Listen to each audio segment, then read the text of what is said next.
Christ is our victory. Daily meditations on great texts from the Book of Books. May 14th. Confidence in divine leadership.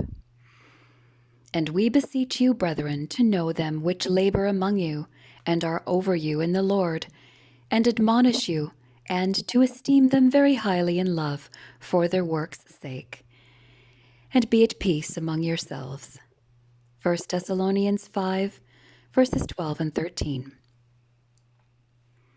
God's work on this earth has always been carried forward by human beings assisted by angels and the Holy Spirit. The Lord has appointed his chosen servants to lead the people. These visible leaders have been men and women subject to human frailties.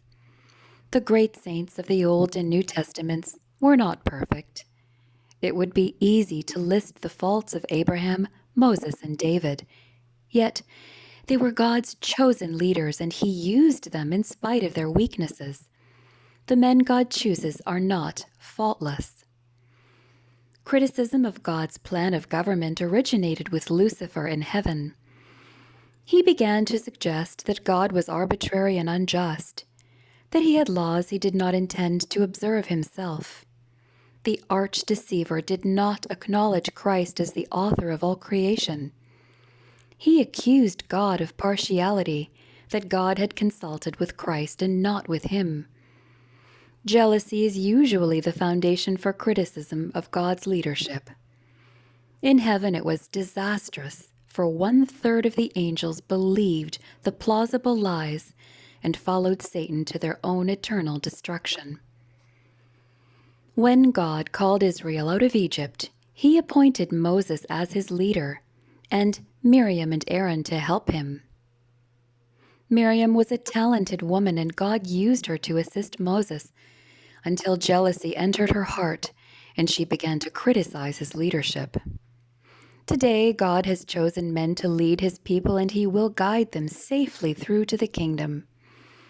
Let us not join the ranks of those who criticize leaders that bear heavy responsibilities. Let us not be guilty of following Satan's subtle suggestions of jealousy and criticism. The church is in need not of burdens, but of earnest workers, not of fault-finders, but of builders in Zion. Missionaries are really needed at the great heart of the work, men who will keep the fort, who will be true as steel to preserve the honor of those whom God has placed at the head of his work. From the book Testimonies, Volume 4, page 194.